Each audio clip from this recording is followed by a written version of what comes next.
Good evening, Chairman Paxton and members of the committee. My name is Jeri Shanteau.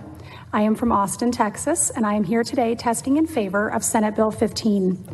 I was a competitive swimmer for 17 years. During my career, I achieved 3 NCAA Division I national championships and 11 All-American honors. I represented the United States national team and earned a silver medal at the World Championships in 2005. These achievements were possible because I competed in a fair and equal playing field against other biologically born women. Today, other women do not have this opportunity. Instead, biologically born women are required to compete against transgender women with male bodies. The institutions, universities, and governing bodies for whom they compete expect them to simply accept this injustice, challenge and gracefully submit to a new reality in which women are once again marginalized. Athletics are not demonstrating progress by allowing male bodies to compete in women's sports, but quite the opposite. Athletics is digressing and seemingly asking women to sit idly by. The consequences of this environment are real and include psychological and emotional turmoil for biologically born women, and they will be long-lasting. These consequences will span generations of female athletes, and with that, the inevitable truth: female sports will become extinct if we continue this trajectory. These social gender issues have no place in sport. Separate male and female competitive sport are about ensuring half the population, girls and women, have equal opportunities to participate, set records, earn college scholarships, prize money, podium spots, and equal honor and respect due to their athletic accomplishments.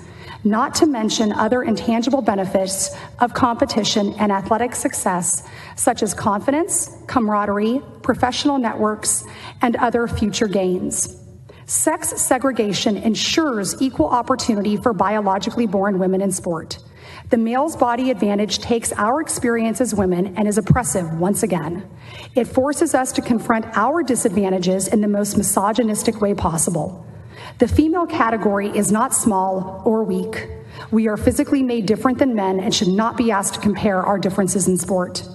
We are equal, but we are not the same, and those differences are why we must have sex separation in sport. If the rights, position, and body of the female sex in our society is one that is truly celebrated and participates with an equal voice, then male bodies competing and taking the place of biological women should never be allowed. 1 year ago, I watched with my own eyes as Leah Thomas, a trans woman competing with a male body, was allowed to compete at the Women's Division I Swimming and Diving National Championships. Leah was allowed to take titles, experiences, and opportunities away from many women, and in doing so, changed the course of those young women's lives. Just last month, a male-bodied diver took the place of a female-born athlete at Women's NCAA Qualifying Conference Championship Final, therefore excluding women from recognition they had earned and denying them the experience to compete at NCAAs. In only 17 years since I last competed, the opportunity for biologically born girls and women to earn a college scholarship, represent their country, and to win titles and earn awards based on their athleticism is disappearing. I am not only a former elite athlete in mourning, but I am also a scared mother to a 9-year-old daughter.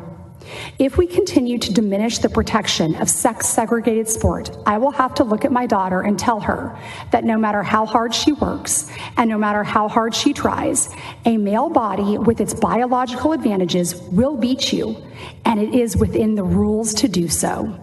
I will have to tell her that her government, her institution, her community does not value her femaleness, that they do not protect her. We are on the precipice of a long and tragic fall for women's sport if we do not act now. So I beg you to consider how we can save girls and women in sport. I ask you to ponder the outcome of valuing gender identity over sex identity in sport. While socially there may be a place for it, there is not and should never be a place for gender identity in competitive sport. Women need you to fight for them like they've been fighting for decades, centuries. We cannot afford to go backward. We need laws like Senate Bill 15 to protect biologically born women's safety, privacy, and right to fairness in sport. We need you to help ensure that little girls all over the world continue to participate, continue to compete, and continue to have an equal opportunity to rise to the top in their sport. Thank you very much for your time. Thank you so much for sharing your story. Thank you. As a mother of 3 daughters, I appreciate it very much. Are there any questions, members? All right, if not, thank you so much. Appreciate it.